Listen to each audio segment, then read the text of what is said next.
Good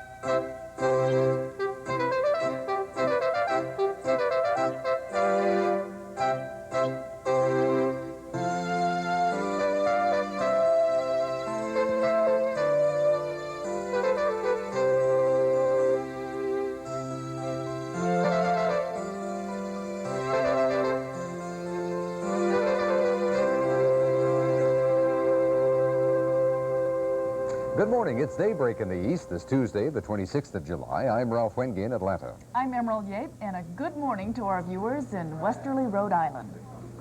And I'm Stuart Varney reporting from the World Trade Center in New York. Good morning, everyone. In the news this morning, President Reagan is expected to field questions on his Central American policy tonight during a nationally televised news conference. CNN will carry it live. Defense officials say 2 more Navy flotillas will head to Central America for military exercises next month and in early September. The USS Ranger is already steaming toward the region's Pacific coast. Israeli Foreign Minister Yitzhak Shamir and Defense Minister Moshe Aarons arrive in Washington in about 3 hours for talks with the administration. And Moscow says the last link is in place on the controversial Siberia to Europe gas pipeline. The world's longest pipeline was completed yesterday after 13 months. Our top story this morning focuses on Central America and administration policy in that region. President Reagan is expected to deal with both issues tonight at his 19th news conference. The White House says there's been a lot of hype lately about exactly what's going on in Central America, and aides say Mr. Reagan will try to put the issue in perspective at tonight's news conference. The administration has been focusing more military attention on Central America recently. Yesterday, the Pentagon said that U.S. troops would join Honduran soldiers in extensive maneuvers next month. And the Navy says 2 more battle groups will join the aircraft carrier Ranger off the Central American coast. The increased military activity in that region has put the administration at odds now with some members of Congress who are afraid the White House is getting in too deep. We have a report from CNN's James Alan Miklashevsky. The administration intends to fight what it sees as the communist threat in Central America on 2 fronts. Diplomatically, through the Special Central American Commission headed by Kissinger, and through Special Envoy Richard Stone, reported to be on the verge of a meeting with leftist guerrillas from El Salvador. And militarily, through increased military aid to friendly nations and increased U.S. military presence in the region. At the White House, Deputy Press Secretary Larry Speakes insisted that the planned U.S. military exercises posed no threat to any nation in the region. Speakes did confirm, though, that Nicaragua was the administration's target when he told reporters, "We would hope that any action we take in Central America would contribute to a modification of the behavior of the Nicaraguan government, which is causing the problems in Central America." Meanwhile, reports have surfaced that the Reagan administration is also planning to increase the number of U.S. military advisors in El Salvador and step up covert activity against the Sandinista government of Nicaragua. Administration officials refused to confirm the reports, but after a meeting with President Reagan, Republican Congressman Richard Cheney of Wyoming said he would support the actions. I believe the show of force is appropriate. I think the Nicaraguans need a reminder what part of the hemisphere they're in, and that obviously we have the capacity to respond to eventualities. But Democrat Tom Foley of Washington warned that an aggressive military policy by the Reagan administration in Central America, without the support of Congress and the American people, could tear the U.S. apart, much like the Vietnam War did more than a decade ago. That's one of the, I think, one of the lessons of Vietnam, that it's an extremely dangerous thing to undertake a policy, particularly a military policy, that doesn't have elements of strong consensus at home. Administration officials point out that much of what President Reagan is doing, or plans to do in Central America, does not need immediate congressional approval. But they would clearly like to proceed with the blessings of Congress, and to avoid the impression that President Reagan stands alone in his get-tough policy in Central America. James Alan Miklashevsky, CNN, the White House. Former Secretary of State Henry Kissinger returns to familiar ground today. He'll meet with Senate Leader Howard Baker in about an hour and a half. Yesterday, the former diplomat held a brief photo session with his new bosses. Then he talked to reporters about his new role as head of a special panel on Central America. Kissinger made one thing clear. He said he would not be involved in the administration's current foreign policy. There's nothing we can do as a commission about the immediate military situation or about the immediate congressional situation, for that matter. I believe that it is the responsibility of the administration to defend its programs before the Congress and to conduct the day-to-day foreign policy. Kissinger describes the commission as a long-range think tank that will travel to Central America and listen to each side of the debate. He expects to have a report ready by February.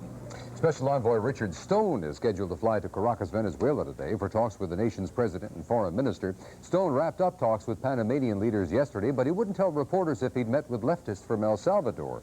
Stone had arranged to meet with representatives there of the rebels in Costa Rica earlier this month, but it was called off because of reported disagreements over preconditions and publicity. Well, Cubans are celebrating an anniversary today, the 30th year of President Fidel Castro's revolutionary movement. There's dancing in the streets this morning. Later, Castro will deliver a speech that's expected to run at least 2 hours, maybe longer. And much of it is expected to focus on Cuba's ally in Central America, Nicaragua. With U.S. battle groups arriving soon off Nicaragua's coast, Castro is expected to have quite a bit to say about American foreign policy. The Pentagon says that 2 more Navy flotillas are being sent to Central America for military exercises. One aircraft carrier group is already headed for the region's Pacific coast. Now, a second carrier group is on its way to the Caribbean. And another flotilla headed by the battleship USS New Jersey will exercise in the region. It will do so while en route from the Western Pacific to its home port of Long Beach, California. The exercises are officially being referred to as routine maneuvers, but administration officials acknowledge that they want to remind Nicaragua of U.S. naval power. A protest march Sunday against Reagan administration policies in Central America was followed yesterday by a sit-in at the same site, the Concord Naval Weapons Center near San Francisco. About 100 of the 300 protesters were arrested but released several hours later. A protest leader says the release was unexpected. The sheriff said he did not want, in his words, to give the protesters free room and board and publicity. Israeli Defense Minister Moshe Aarons and Foreign Minister Yitzhak Shamir are headed for Washington this morning. They're scheduled to meet with Secretary of State George Shultz later in the day. The talks are almost certain to center around Israel's plan to begin a partial pullback of its forces in southern Lebanon, despite opposition from the Reagan administration. More on that story from CNN's Ralph Begleiter. Shamir and Aarons were invited to Washington following the postponement of a scheduled visit by Israeli Prime Minister Begin. The administration displayed a sense of urgency in the invitation, according to Israeli sources. The delicate stability of the Lebanese government is threatened in the eyes of the U.S. by Israel's decision to pull its troops out of military hotspots near Beirut and by the formation last week of a new political and military alliance by opponents of the Amin Gemayel government within Lebanon. It was just 1 year ago that roles in the U.S.-Israel play were reversed. Israeli forces were advancing on Beirut, ignoring repeated American pleas to pull back to earlier military positions in southern Lebanon. Today, it's Israel which wants to withdraw to the south, while the U.S. fears a partial withdrawal might lead to entrenchment of Israeli and Syrian forces in Lebanon and still further delay in establishing sovereignty for the Lebanese government of Gemayel. In Washington last week, Gemayel stressed his opposition to a partial Israeli withdrawal, saying it would lead to partition of Lebanon. But the Israelis say their troops must withdraw to reduce casualties. The Israeli defense and foreign ministers are expected to spend several days in meetings with Secretary of State Shultz, armed with maps and detailed plans for the redeployment. But Israeli sources say Israel will not present Washington with a fait accompli. The sources say Israel is prepared to be flexible on its troop withdrawal plans, particularly on the timing of Israeli troop movements to accommodate U.S. concerns. Ralph Begleiter, CNN at the State Department.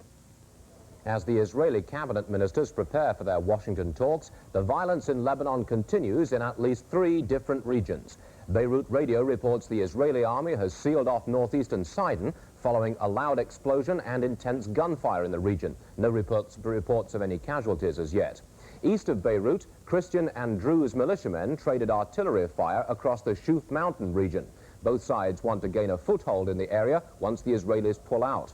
And in the eastern Bekaa Valley, rebel PLO fighters continued their attacks against guerrillas loyal to Yasser Arafat. The Soviet Union says its huge pipeline designed to transport natural gas to Western Europe has been completed. The government newspaper Izvestia reports the final sections of the 2,700-mile system were installed yesterday at the Soviet border with Czechoslovakia.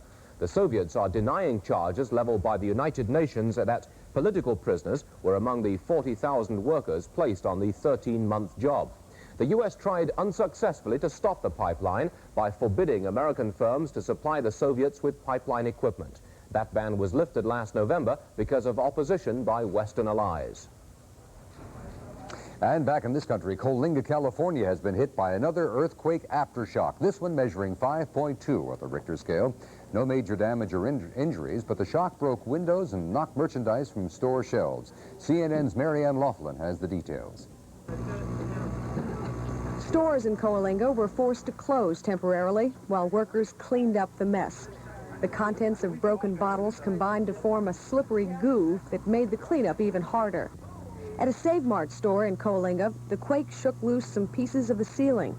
But the damage from Monday's aftershock was slight compared to the devastation caused by the May 2nd earthquake that measured 6.5 on the Richter scale. That earthquake has set off a series of aftershocks, including 2 last Thursday. But even though the quakes are becoming familiar, Save Mart store manager